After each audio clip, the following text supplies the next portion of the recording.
In today's technology demonstration, we're going to do a design exploration example on the pedal box assembly you see here, using generative design technology in Fusion 360. Before we get started, let's get to know a little bit more about this product, a high-performance automobile pedal box assembly. But more specifically, we'll be working on what we'll refer to as the chassis. Currently, the chassis is comprised of 87 different parts, the majority being minor hardware-related parts such as bolts, nuts, and washers. But it also includes 13 different fabricated parts. These are either machined high-strength aluminum alloys or sheet metal, and consistent with performance automobile design, each part is lightened with pockets and cuts wherever permissible. This animation helps illustrate how the componentry comes together or apart to form the assembly. So, to begin using this generative design technology to explore an alternative, the first thing we'll need to do are prepare modeling constraints. These will be used to help steer the automated algorithms in the validation and manufacturability checks of the next iteration of this design. You might notice I have a simple assembly here where we'll be making these changes. Within it are a preserve part and an obstacle part, which will be used in the future steps. We'll speak more to that later.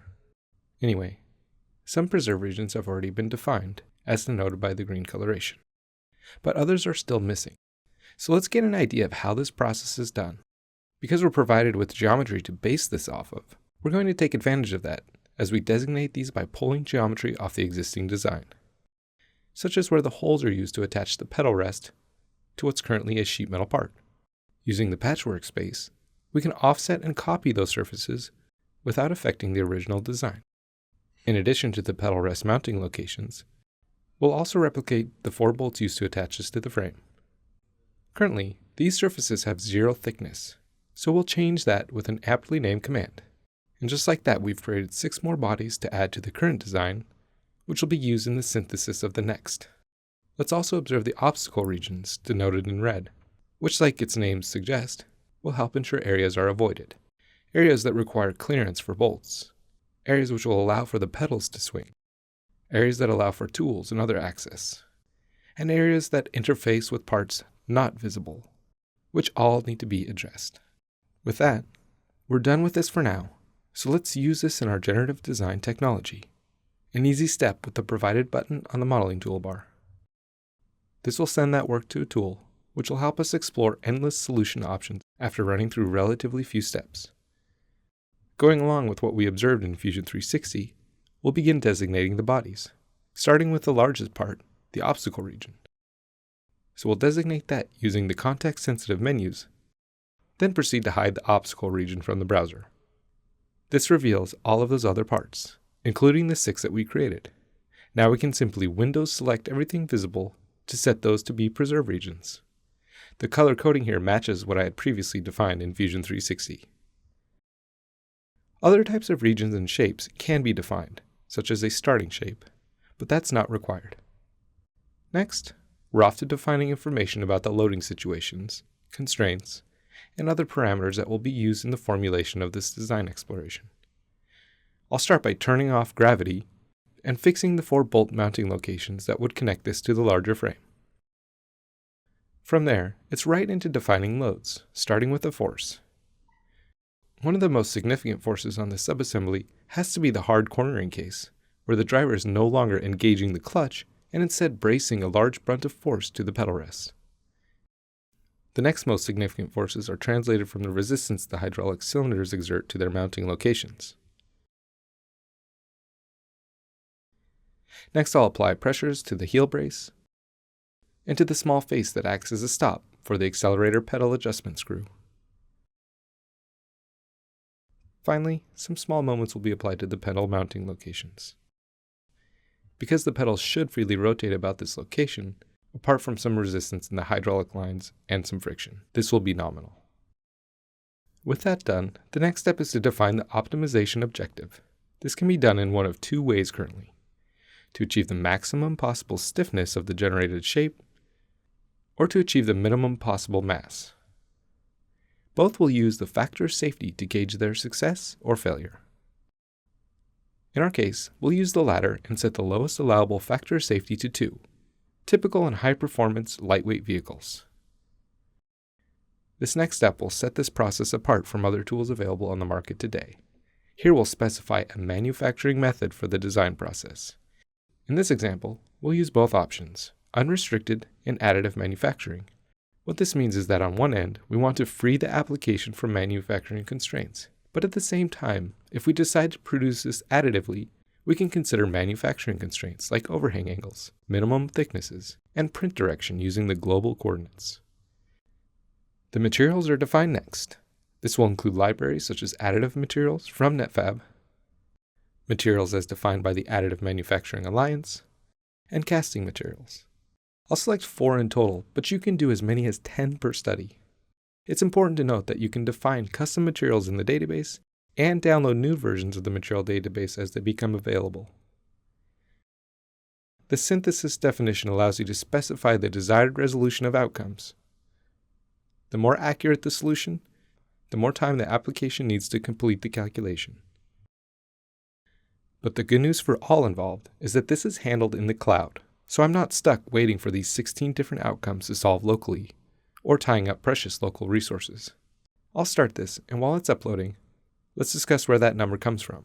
We have 1 study with 4 materials and 4 manufacturing possibilities, unrestricted, and 1 each in the X, Y, and Z print directions. That gives us 16 different outcomes. While this is solving in the cloud, we're free to work on other tasks unaffected. You can use this time to create new studies with different goals, loads, or restraints, but you'll find the first study will be locked from editing. This animation shows the process used throughout the 35 iterations in this outcome, starting from the very crude envelope to a highly optimized shape. But let's jump ahead into exploring some of the other potential outcomes. 16 isn't daunting, but you can imagine that as more studies are created, with varying loads, setups, and materials, these numbers will start to grow. This step is incredibly important, which is why there are so many ways of sorting, viewing, and navigating. You can explore outcomes in the thumbnail view, detail view, table view, or my personal favorite, the scatterplot view. This can be filtered by a number of objectives, but in my case, I want to remove any outcomes that might be heavier than the original. The color-coded plots help illustrate the materials, and as you hover over each point, you'll find all pertinent details in the right of the interface. In the detail view, let's sort by mass, then select up to 4 different instances, which we can then compare side by side. Synced camera views helps with the interrogation, and visualizing each case's stress can help as well. We'll turn that off, and having found my favorite of the bunch, we'll start removing the others. At this point, we want to go back into Fusion 360 to check its form, fit, and function. So having an ability to export this is important, but having an ability to export a solid, that is imperative for some post-processing and additional steps that will need to be taken. Obviously, the first step is to ensure form and fit, so we'll add the replacement chassis to the assembly, and then do some housekeeping. With all these faces, it's better to view these exported parts without edges, and applying an accurate appearance is always nice. Now we'll give it a visual inspection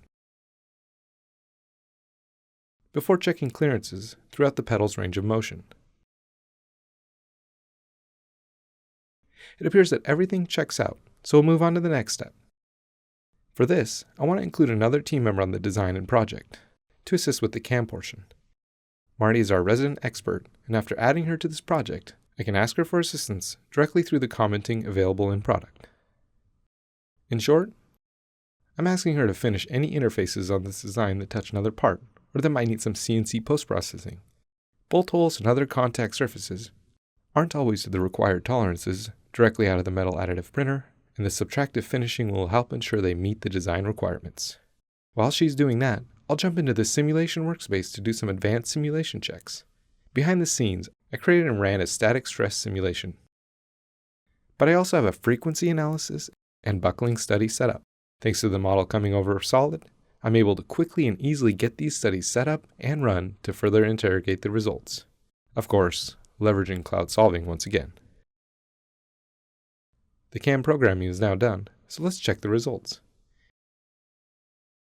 Simulating these toolpaths helps me visualize what will happen in the machine, check for collisions, and watch the progression of the stock removal. The final step is removing a locating feature, which was added by the machinist to the printed part. The locating feature allowed her to more easily set the work coordinate system for the CNC operation, which can be difficult on an organic shape. In the end, the new chassis will be 15% lighter, it'll be stiffer, it'll be stronger, but perhaps most important is that the part count was reduced by 86. This saves on labor, purchasing, stocking, and Q&A, just to name a few.